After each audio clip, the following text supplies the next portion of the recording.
An article published in the New York Times back in 1994 examined the issue of charcoal burning grills versus electric grills and their impacts on the environment. Charcoal burning grills like the one you see here produce a better tasting product. Thank you very much. I'm here at the Oskaloosa Water Treatment Plant with an update on a recent cause of concern within the community of Oskaloosa about the quality of Oskaloosa water. Hi, I'm RJ Jarvis II for the Communication Research Institute of William Penn University. On the city square, October 5th, several students from William Penn University and some community members exercised a protest for rights in Burma. I think it gives it a much better flavor. It takes a little bit longer to get ready to barbecue, but if you know you have to go to barbecue, why not go ahead and get your grill started or whatever, then go in and get your food ready. By the time you got your food done, while you're ready to go. While taste is one factor to consider, you should also think about the environment. David Bryan from the Environmental Protection Agency discusses charcoal grilling versus propane grilling. Propane is a 3-carbon gas, and it's much more environmentally friendly than charcoal. You only need to think about the fact that charcoal is actually charred wood and comes with all the problems associated with a wood-burning stove or burning wood in the fireplace. The most environmentally friendly way to use charcoal is to actually keep the smoke down. You want to keep the coals red hot. You want to keep any of the drippings that from the meat or from whatever you have on the grill away from the coals so you don't create smoke. So you can cook how you would like to this summer, but hopefully this report helps shed some light on some things you should consider before you light up your grill. I'm RJ Jarvis II for the CRI News. Back to you, Rebecca. What should people in Oskaloosa know about this protest and how it affects them? If the people in Oskaloosa know about this protest and they can show their concern they can write to the local and state or federal legislature, and then they can show your concern as a politician. They can make a difference. Maybe.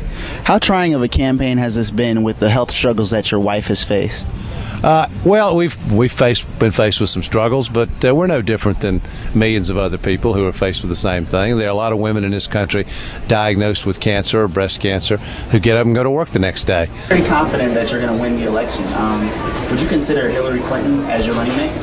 Oh, I'm not considering running mates. I'm just trying to figure out how to get through this primary election, and then we've got a general election. Obviously Iowa is critically important to that effort. It's the first in the nation caucus, and my sense is people are really paying attention to this election earlier than normal. That shows how eager people are for a different kind of politics, and I think we can provide that. And your new plan for medical insurance and medical practices in the United States includes evaluating doctors. Is there any plans to inform patients better about what they should expect from their doctors? Any reform of healthcare in America requires total transparency. We here in the state of Iowa, the Attorney General has brought a suit against pharmaceutical companies for overcharging. How were they doing it? Nobody knew what the real prices were. There's got to be total transparency. Ralph has his own story. That story will lead us to What's Your Iowa for this edition of Oskaloosa Today.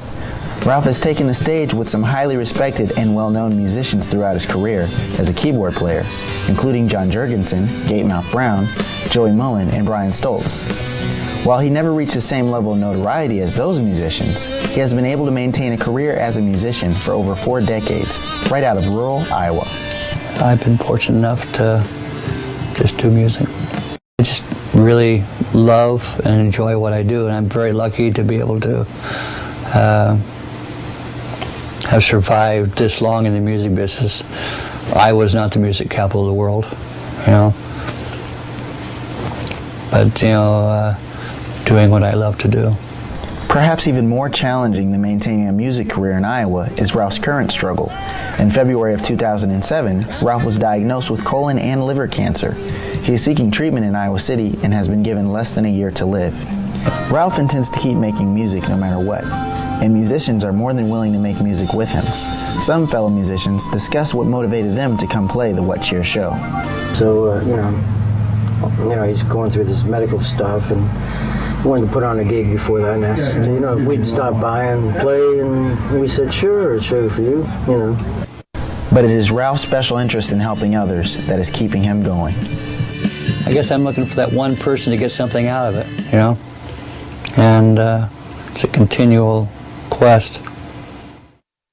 That's all for this edition of Oskaloosa Today, and I really hope you enjoyed it.